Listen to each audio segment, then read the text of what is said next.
Víctor, ¿cómo andás vos? Un placer reencontrarte. Charlamos hace algún tiempo ya acá, Sí, aquí mismo. en este Y mismo ahora espacio. tu visita tiene que ver mucho con esta casa, con este Sí. diario, porque 6 de tus libros salen publicados en algunos días más, a razón de uno por semana. Antes de entrar en ese universo, quiero preguntarte, excediéndome, o aprovechándome de tu generosidad, que hacer una suerte de psicopatología de la vida cotidiana. Ajá. ¿Qué ves hoy en este país, en esta ciudad, en esta sociedad? ¿Qué pulsiones se juegan? Mira, veo mucho estrés, mucha preocupación. En realidad, justamente vos utilizaste el nombre del libro de Freud, ¿no? La psicopatología de la vida cotidiana. Ujú. Eh, la vida cotidiana es uno de las exigencias con las que tiene que verse cada ser humano. El ser humano tiene que verse con exigencias propias, internas, pulsionales, con exigencias históricas que también le son propias, pero que a nivel inconsciente le han dejado mandatos, enseñanzas, cosas que lo empujan a buscar lo que quiere, pero a veces cosas que también lo inhiben de hacer lo que quiere. Y además tiene que vérselas con las exigencias de la sociedad en la que vive. Creo que es un momento complejo, un momento de muchas tensiones. Muchas veces creo yo que desde ciertos lugares se le echa viento a este fuego, digamos, para que siga ardiendo. Y creo que es un momento para detenerse y pensar con un poco de tranquilidad, ¿no? Argentina ha pasado por situaciones realmente terroríficas, ¿no? Y creo que esta no es una de ellas, es una situación política y social determinada, con quienes están a favor, con quienes están en contra. Estamos en el marco de una transición, de discurrir en el tiempo por un gobierno legítimo, electo, con elecciones. Creo que nos tenemos que tranquilizar y desdramatizar un poco, sin perder de vista que todas estas cosas generan en la gente una tensión. Quiero decir, no es lo mismo el que tiene trabajo que el que no lo tiene, que el que tiene miedo de perderlo, el que podía consumir más y ahora no puede, el que le da o quiere darle ciertas cosas a sus hijos, los que pueden y los que no son las mismas tensiones las que generan, y esto se ve en los consultorios, pero por lo general lo que hacemos los analistas es tratar de trabajar qué le pasa a ese sujeto con estas cosas, ¿no? Es decir, qué le pasa a alguien, cómo maneja su frustración, su imposibilidad, su enojo. Digamos, nosotros nos metemos más en ese territorio que de lo social va a lo individual, a lo subjetivo.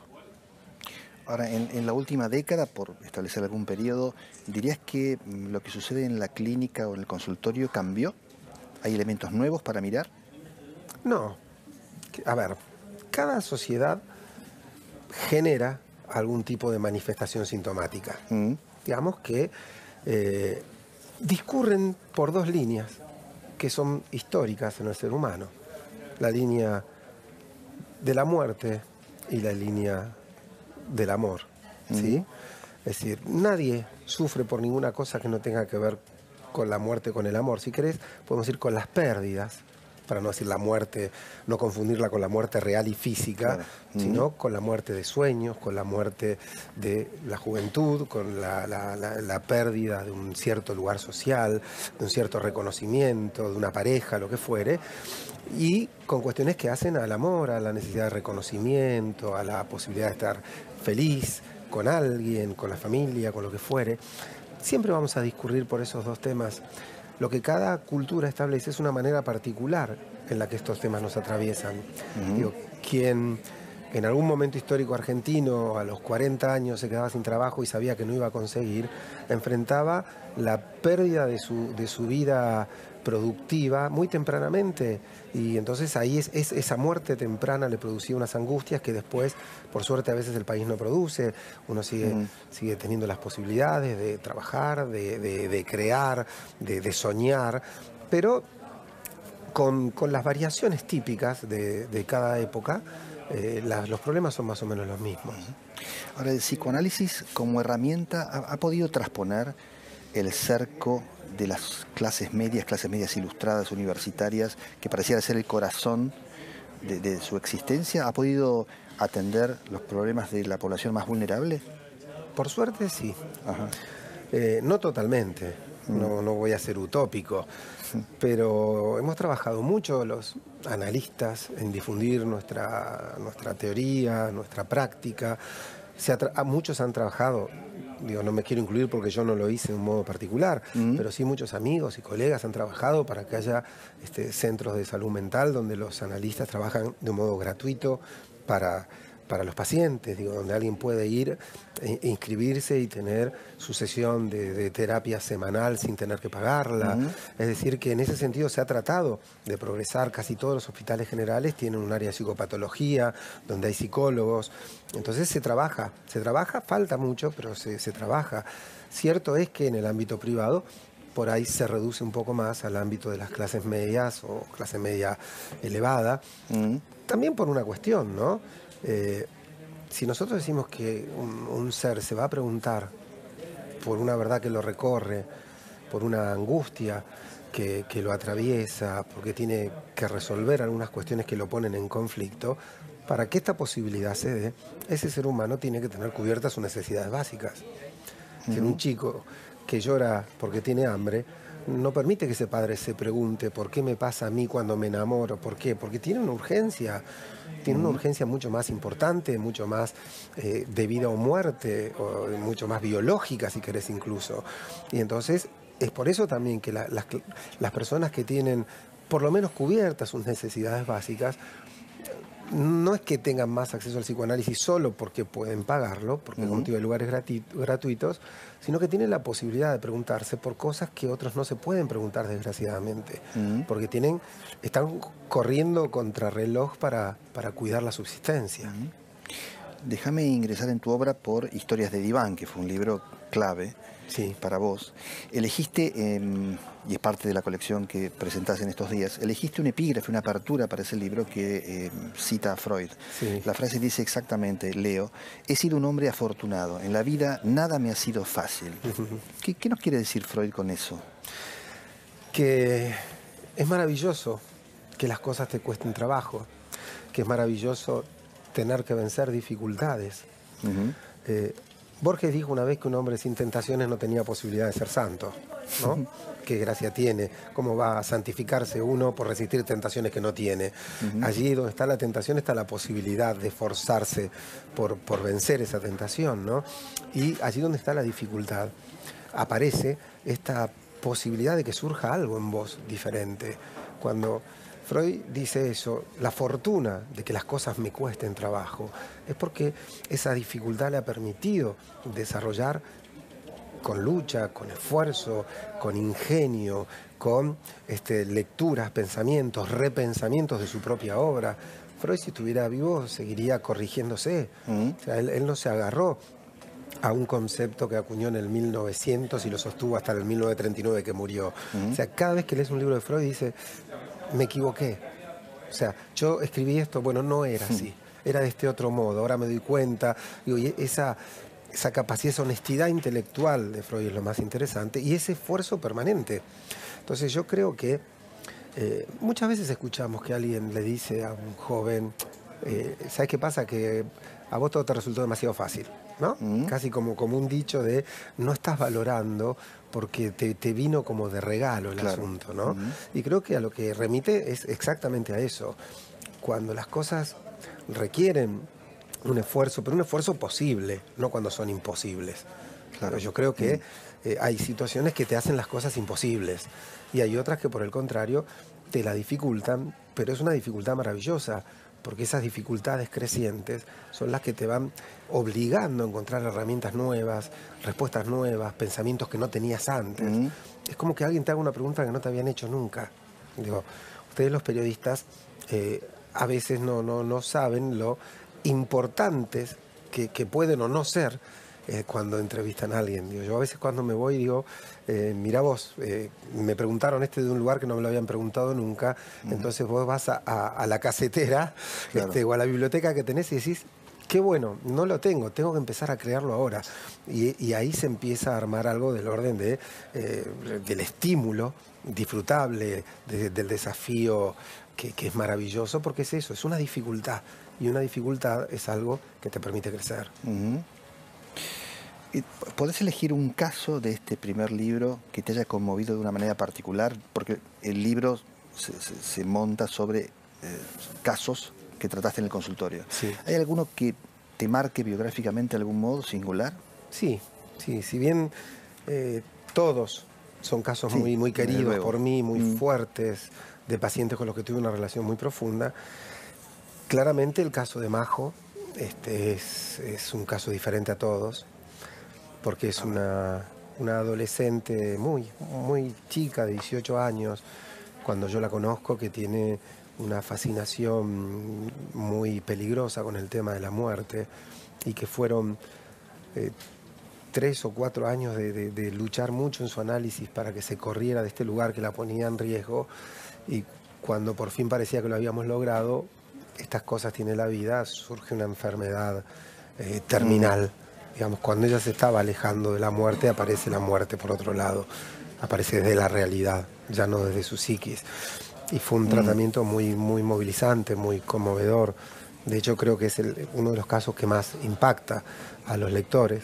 Por eso también fue uno de los casos que tomé para la adaptación de la obra de teatro, Historias de Iván, claro. El caso de Majo. Ahora, un tiempo después publicaste Historias Inconscientes, sí. que es como Vidas al Límite, creo que dice, sí. ¿no? Extremaste la mirada. ¿Qué paso diste entre un libro y otro? ¿Es más extrema la experiencia del segundo? Historias de Iván, te diría que fue un libro en el que yo me probé, o puse a prueba, mejor dicho, el vínculo que podía establecer con los lectores.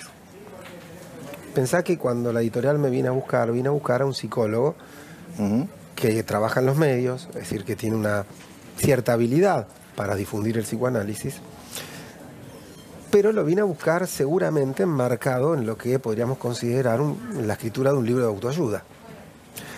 Y yo me opongo a eso, digamos, y digo que no soy psicoanalista, ¿no? Que la autoayuda supone algo que pueden leer todos y a todos los va a ayudar de tal modo, bueno, ¿cómo hago para sacarme de encima, etcétera, etcétera, ¿no? Una relación peligrosa, lo que fuere. Y el psicoanálisis sostiene el sujeto a sujeto. O sea, lo que te sirve a vos no me sirve a mí. Entonces, no podemos hablar de eso desde el psicoanálisis. Lo digo con respeto por autores que manejan el género de autoayuda y lo hacen muy bien, pero yo no puedo, no me sale. Entonces, les propuse escribir un libro desde el psicoanálisis, un libro que hablara de la experiencia clínica, del inconsciente, de la sexualidad, de la ambivalencia de cada sujeto, de la realidad psíquica, de cómo cada persona mira al mundo de un modo distinto ante la misma situación. Y la verdad es que yo no sabía cómo iba a repercutir esto, y entonces, si bien los casos son muy fuertes, la manera de contarlos y de escribirlos fue una manera muy cautelosa. Ya en Historias Inconscientes tenía construida la relación con los lectores de un modo fuerte. Digamos, cuando salió Historias Inconscientes, nosotros habríamos, no sé, ya vendido 700.000, 800.000 ejemplares de los libros anteriores, con lo cual ya la relación era una relación fuerte con el lector, y entonces me animé a ir un poco más al fondo, a ser un poco más crudo, a tomar casos más límites, casos de personas que estaban a esto de plantearse la posibilidad o no de cometer un asesinato, de un suicidio, de casos muy tremendos, con una persona con una discapacidad. Es decir, busqué, mientras que en Historia de Iván, excepto, bueno, Majo, por esto que te cuento, después discurre por cosas que le pasan a todo el mundo, Historias Inconscientes, me fui a esos casos de personas que están al límite con su vida. Y cuando imaginás esa audiencia de lectores, ese grupo de lectores, ¿te los imaginás como personas que han atravesado, que han pasado por el consultorio, o como gente que aún no lo ha hecho y en caso encuentra allí una llave para ingresar? Cuando empecé a escribir, mi deseo era acercar a la gente al psicoanálisis. Eran momentos complejos. Estaba muy de moda el libro negro del psicoanálisis. Me acuerdo que algunas revistas semanales tenían una tapa que comparaba a Freud con Osho, ¿no? Y yo decía, con todo el respeto que tengo, digamos, por las cosas que hacen otras personas, pero no podés comparar a un analista con alguien que viene del campo de algo casi místico, ¿no? Entonces había como una gran confusión, una gran desvalorización del psicoanálisis. Entonces yo me propuse tratar de mostrarle a la gente qué es lo que hacíamos adentro del consultorio. O sea, ¿qué hacemos los pacientes y los analistas adentro del consultorio? Así trabajamos. No hay nada de místico, no hay nada de mágico, no hay nada esotérico. Acá hay una lucha compartida, un día a día. Así trabajamos en la Argentina, trabajamos con pacientes que son jubilados y pueden pagar esta plata. No somos una teoría elitista que ha quedado en la Viena del 1900 para la gente, solo la gente pudiente. Quise mostrar eso. Y apunté a gente que no se hubiera analizado tanto. Y el libro produjo algo de eso. O sea, yo peleé mucho por reinstalar la palabra análisis. En aquel momento ya casi nadie iba a análisis, todo el mundo iba a terapia. Y no es lo mismo. Entonces yo me impuse que en mis libros casi no usar la palabra terapia. Todo el tiempo hablo de análisis. El paciente en análisis.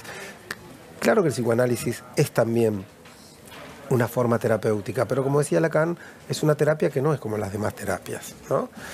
Porque no apunta solo a buscar la recuperación de un equilibrio perdido. Apunta a cambiar la vida de una persona de un modo tal que esa persona sea alguien que no hubiera sido nunca si no se hubiera analizado, ¿sí? No se trata solo de que estaba triste por un duelo, porque se separó y lo ayudamos hasta que se recupera de la tristeza. No, se trata que en el medio de que se recupere, se cumple el fin terapéutico que por supuesto tenemos, esa persona se pregunte por qué le pasó lo que le pasó, por qué eligió a quien eligió, por qué se dejó maltratar, por qué cuando tenía una relación maravillosa la arruinó con una infidelidad, o sea, qué mecanismos lo llevaron a hacer para que no repita esas cosas que le hacen mal. Entonces, yo quería marcar esa diferencia y el libro lo logró.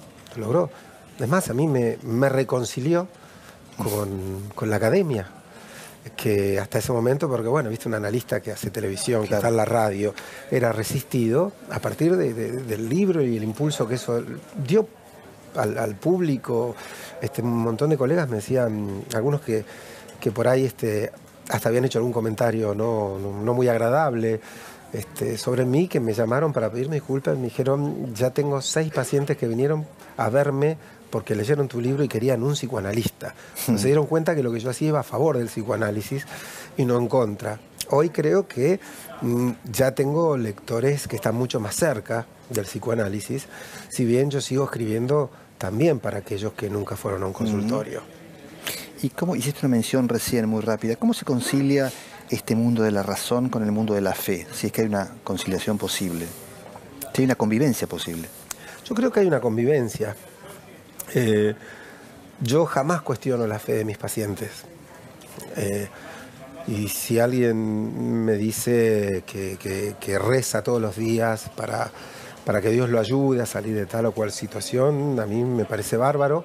Es una herramienta simbólica que sirve, y desde el punto de vista de lo psicológico y desde el punto de vista de lo espiritual, no lo sé, no soy el encargado, ya no voy a ser yo quien pueda probar o no la existencia de Dios. Sí sé que la fe en tanto que esperanza es un escollo. ¿Sí? A ver, ¿por qué? Porque el que espera que Dios lo ayude y se sienta a esperar que Dios lo ayude probablemente no llegue nunca a lo que quiere. La esperanza detiene, porque viene de espera. La Edad Media fue simplemente una cantidad de siglos increíbles, más de 10, en los que la humanidad no avanzó nada, porque todo se esperaba de Dios.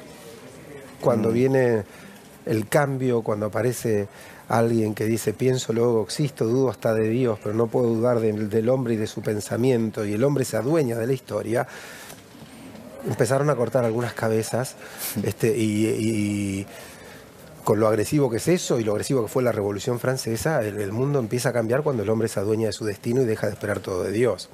En ese sentido, en el campo de un análisis, yo lo que intento es que, está bien, o sea, ojalá usted tenga razón y Dios lo ayude. Mientras tanto, nosotros tenemos que trabajar.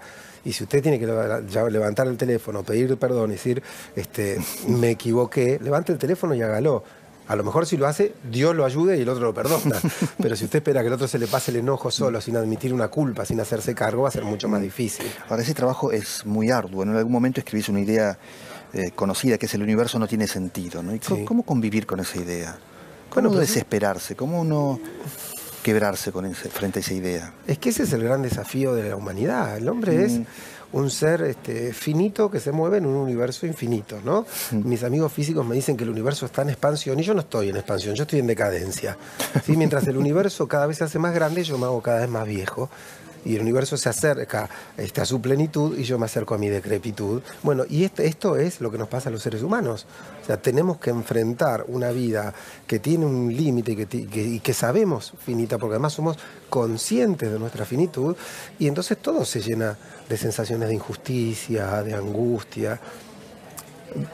Don Miguel de Unamuno le llamaba esto el sentimiento trágico del mundo, ¿no? Digo, ¿cómo hacemos para vivir sabiendo que nos vamos a morir, que esto es una injusticia? Y yo he encontrado que la única manera de tener una vida que tenga algún sentido en un universo tan cruel es ser generador de proyectos. Es agarrarse fuerte al deseo cuando vienen los vientos de la muerte, para que ese deseo nos lleve atrás de un sueño más. Un sueño que tenga alguna noción de posibilidad, de un proyecto. Entonces, cuando yo miro adelante, en vez de mirar lo inevitable, que es que me voy a morir, lo que digo es, el año que viene, estoy terminando una novela que voy a estrenar el año que viene. Digo, en 2 o 3 semanas voy a tener el orgullo de que una colección de mis libros sea editada por La Nación, y espero eso con deseo, con mucha energía, con adrenalina, y estoy pensando, bueno, ¿qué voy a hacer si es que hago teatro el año que viene o no?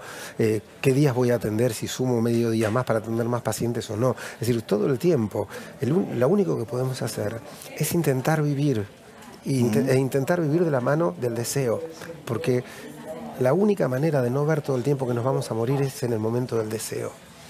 Entonces tenemos que estar deseando todo el tiempo, porque lo peor que te puede pasar es agotar los deseos. Entonces yo creo que es cierto, el universo es cruel, pero en el medio podemos desear y conseguir tantas cosas maravillosas que vale la pena atravesarlo de todos modos. Ahora, el deseo pareciera que mira siempre hacia adelante, y en el psicoanálisis uno de sus motores, por lo menos, es la memoria. Sí. ¿Qué recordamos? ¿Qué elegimos olvidar? ¿Cómo trabaja la memoria en ese campo? Claro, tenemos dos modos de la memoria, ¿no? Uno que es lo que habitualmente llamamos memoria, que es la memoria consciente. O sea, y vos te acordarás, si yo te pregunto, ¿dónde vivía tu familia cuando vos naciste? ¿De qué trabajaba tu padre? ¿Cuál era el nombre de tu primer colegio, o de tu mejor amigo de la secundaria, o de tu primera novia, ¿no? Pero hay otra manera de la memoria, que es la que nos interesa a los analistas, que es la memoria inconsciente. Y es una memoria que no se da bajo la forma del recuerdo en palabras, se da bajo la forma de actos. Es esa memoria que hace que siempre te enganches con mujeres que te lastiman, que siempre estés en relaciones donde algún amigo te traiciona, que siempre cuando estás por conseguir algo, el último examen no lo podés rendir, o la última nota que te iba a permitir un ascenso, que no llegué. Es decir, es esa memoria en acto, es esa memoria que hace que cometas un error allí donde no hacía falta, que te arruines la vida. Esa memoria particular, nosotros le llamamos, es una de las caras del inconsciente. El inconsciente es una manera particular de recordar, que no recuerda en palabras, recuerda en actos. Con esas memorias trabajamos más los analistas. ¿Sí? Esa memoria que se filtra entre la otra, a veces bajo la forma de un lapsus, ¿no? Entonces uno quiere decir, yo siempre me llevé bien con mi papá, y dice, yo siempre me llevé bien con mi mamá, con mi papá. Dice, no, dijo mi mamá, no, mamá no, con mamá me llevaba mal. ¿Por qué se llevaba mal? Y alguien tiene que hablar de algo que no quería hablar, porque en un acto el inconsciente le filtró una parte de la memoria que él no quería ver. Y la memoria que reprimimos es la memoria de aquello que duele, de aquello que...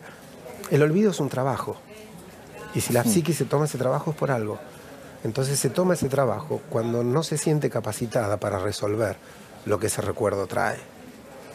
Por eso suelen recordarse malos tratos, abusos, violaciones de chicos, sobre todo en la infancia, momentos de desamparo. Eso es lo que tiende a olvidarse, pero como no se puede borrar aquello que parece que se olvida, entonces reaparece bajo la forma de un acto que lastima. De todos los casos que contás en la colección, en tus libros, ¿en alguna situación, en algún caso, diste el alta? Sí, unos cuantos. Yo soy un analista que suele dar altas, porque para mí... Te llamo después. Sí, dale. ¿Sabes por qué? Porque el paciente del análisis se sostiene por dos cuestiones. O está angustiado, o tiene interrogantes que no lo dejan en paz. Y por eso viene análisis. Si llega un momento en el que un paciente ha resuelto el motivo de su angustia, un poco por el análisis, un poco por el tiempo, un poco por el azar, qué sé yo, ha aparecido un hombre o una mujer que le ha cambiado la vida y dice, la verdad, yo ahora estoy feliz. Listo, por ahí no es que resolvió todo, pero apareció una situación de vida que lo ha puesto en un lugar distinto. Y no se pregunta nada, esa persona se tiene que ir del análisis. Esa persona no es más analizable, no tenemos con qué trabajar. Entonces, yo muchas veces digo, bueno, en este momento no necesitas un análisis. Si pasa algo que te angustia, que te genera algunos interrogantes nuevos, me llamás. Pero si no, está bien. Y muchas veces he llegado a decirle a alguien, más allá de que tiene el permiso para venir a hacer la BTV, a prepararse para pasar, para hacer chapa y pintura, por un par de sesiones cada tanto, pero de decirle a alguien, ya está. O sea, vos llegaste a un punto en el cual te podés manejar. O sea, ¿qué pretendés? ¿No sufrir nunca? Olvídate. El análisis no vacuna a nadie contra el dolor, porque la vida está allí, vos decías, la vida cotidiana, con sus psicopatologías y con sus azares.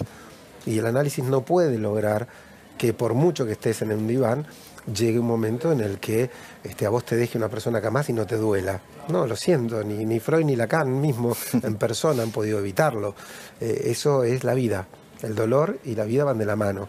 No es lo mismo el dolor que el sufrimiento. El análisis te cuida y te previene y te ayuda a resolver las situaciones de sufrimiento. Con el dolor, bueno, hágase hombre, caracho, que para eso vino al mundo. Un placer, Gabriel. Lo mismo digo, Víctor. Charlar con vos. Mucha suerte.